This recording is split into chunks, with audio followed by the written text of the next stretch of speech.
Hi everyone, today I'm going to share with you some of the gadgets that I use to train my technique and also help my students improve theirs. So stay tuned for all of this. Now, why do I have an egg? They call it a stress relief ball, I think. Now, for me, this is a helpful tool to help students to bring some awareness to their palm muscle and also the shape, how to keep the shape of your palms in a curved position like this. So this is the way that it should be at the piano. I mean, you're not, of course, not that close with your fingers, but this is how you should see your palms. You shouldn't be concave like this. Okay? You should be curling down. So one of the things I also teach the kids, especially, is to try to think about, walking like this. Right? These are the legs. You are moving the fingers like legs from here, not here, right? Not bringing it up, okay, but actually bringing it down and in like this. You like that cat, the Japanese cat, the grabbing money cat, the good luck cat. Yeah. So try to move your palm like this. Like those machine. You can catch it. You put a coin and then they can catch the stuffed animal. That you never get anything unless you're very very lucky. So one of those like a robot hand. Okay. So try to do this. Because once you feel that you are moving your fingers from here, then that's the same idea. Of course, you don't have to drag your fingers on the keys already like that. But the idea is moving from here down instead of bringing up and down, because you're wasting a lot of energy from here to here. You're doing nothing, absolutely nothing. What you want to do is be close to the keys, right? So then you will hit the notes accurately and on time. Also to control the touch, so you're not hitting the notes with accent when you don't want to. Now, so this is a good little gadget to work on, the muscle, your palm muscle, engage your palm muscle, and also, work on keeping the shape like this. Actually, it also helps to put the stress ball here and then try to you don't really have to play it, but you have to feel, oh, actually when you're doing this, you see my arms are rotating, right? So you're not just doing this, right? I'm not moving my arm at all, but you actually, right? I mean, you cannot really play it with the ball underneath, but you can feel, oh, okay, I'm moving to the left and right, moving to the left and right, right? Just a little bit, though. You don't have to do this, right? Unless you're going like a bigger arpeggios, longer lines, then maybe, yes, you need to move a little bit more, okay? So this is one of the, good icky thing that the kids love it. Next I'm going to talk about is weight training exercise. I did not invent this. I actually read it from a book called With Your Own Two Hands by Seymour Bernstein. He's a very famous piano pedagogue based in New York. In his book, he talked about making this little crafty thing with leather and then some metal weight. I think he put it in this little leather pouch that he made and then work on his technique. So we are lucky that we can just buy these things in the store instead of making them ourselves. So you can buy this on, of course, any online store, gym equipment store, very easy to find. Don't buy something that is really heavy. I think they call those ankle weight strap. I mean, usually people use it for training their legs, calves, maybe arms. I don't know. I don't use them for weight training myself. At the gym, I only use it at the piano. So these are very light. This is 1 pound pair. Actually, I want to buy 1 pound each, but this is only half pound each. So half pound each to 1 pound is enough. Okay, don't buy something that's too heavy, because the first top three rules about piano technique training is: 1, don't hurt yourself. 2, don't hurt yourself. 3, don't hurt yourself. So I heard a lot of horror story about people ruin their fingers and arms and hands. So we don't want to do that. Okay, safety first. So half pound to 1 pound weight is enough for each hand. Now, this is very simple. You know, you put it around your wrist like this, and there's a little strap to secure it. It's very handy. Now, the first thing you can do is actually maybe just play the C position. You know, just push into the key, right? Because then you can feel it like without the weight and with the weight. It's quite different. So 1 pound may be more helpful for guys. You know, they are bigger, they are, you know, heavier, so they might find it useful to use 1 pound. Girls maybe ½ pound to 1 pound. Now, so you can start, you know, feeling, oh wow, okay, I have more weight, you know, under my fingertips. So that's what we want. Okay. The second thing you can do is do the first exercise from my technique transformation book. And I'm going to show you for free here. Basically, it's a C position. You want to have your left hand in the C3 or C2 position. It's not, you know, just comfortable, so it's not too close but not too far. So you can start from the pinky on the C and the thumb on the G. Okay. So what you want to do, first thing is keep your fingertips on top of the keys. Okay. Don't pick it up. Never pick it up in the middle, in the beginning, before, after.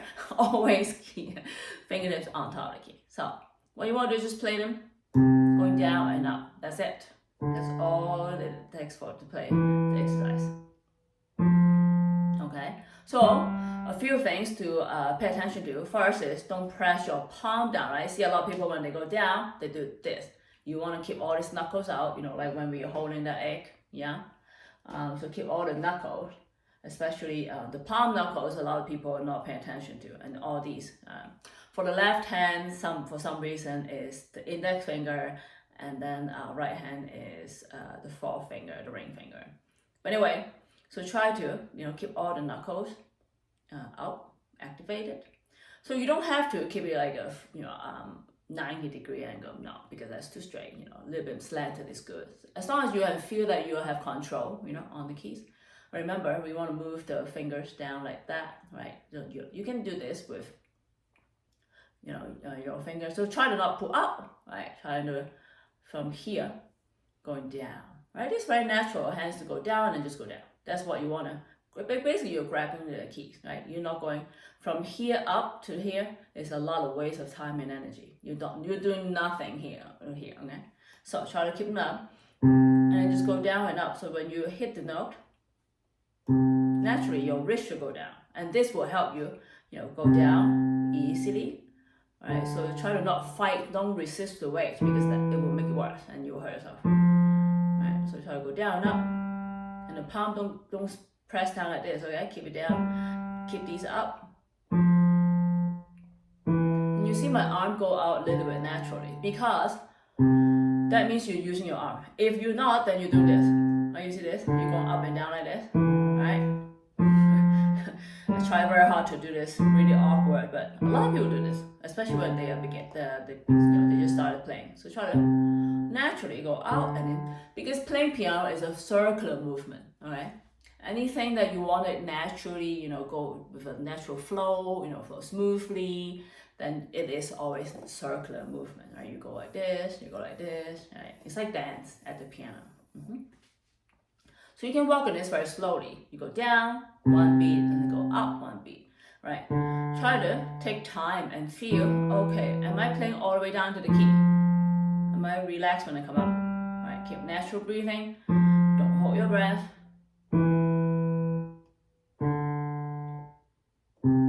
Right? So for the exercise like this, don't use your weight for too long, because two things, right? One is you can hurt yourself if you practice with the weight for too long. It's, you know, it's still weight. It doesn't matter ½ pound or 1 pound. And two is you get bored after, you know, 5-10 minutes. You want like absolute focus, because you want to bring awareness to this exercise. And when you learn these patterns, when you learn these techniques, you can transfer them to your playing. It's just like people learn the theory, but they don't know how to, you know, use that in their playing, analyze the piece.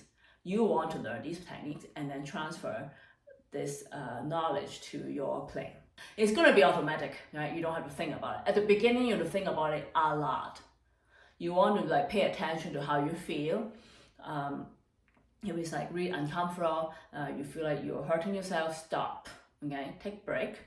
When I started working on techniques like with the weight and things like that, I set a timer for 5 minutes, 10-minute tops, right? Maybe 5 minutes each hand, and then I'm gonna work on songs, things like that. If eventually you wanna work on the exercise, and then when you go to playing your song, you wanna see if I can do the same thing, right? Can I do the same thing playing the song? Oh, can I keep the fingers onto the key? Am I putting the weight all the way down to the keys and things like that, right? So that's the weight. You can use it after a while, use that also in your song. Now, what do I use for the weight? I use it for all the chords, or like the scale. But once I have those 5-finger exercises and all those exercises I have in my exercise book. So the exercise book, I made it for myself basically at first. Like these are the exercises I train myself with. And then now I have the book for students to practice with. So a lot of them are very basic, especially the first few exercises, very simple. But you're starting to work on like the basic fundamental touch. How do you rotate and the scale? Because you don't need Hanon or Czerny to train your techniques. What I want to say is actually, if you don't know how to do a technique, those exercises are not going to help you. I can tell you from my personal experience, because I used to practice those a lot when I was younger. The Hanon and Czerny, my teacher would give me all those exercises. I play all kinds of Czerny, the 599, 299, 849. I think that's what I forgot. 740. I think that was the last one. I think I played all of them. And then the Hanon, but I didn't know. How do I do this, right? So after I practice all these exercises with weight and understanding, the 5 basic motion and the exercise I did in my exercise book and the Bernstein book, I go back to do this. But I use my weight and also think about, now I'm weight transferring and also rotating, all of the circuit movement, things like that. And that's the time I feel that, that's how I should practice it. But before, I learned how to do these fundamental exercises. Those are not the most helpful, to be honest. So this is the first exercise. So try to use the weight a little bit.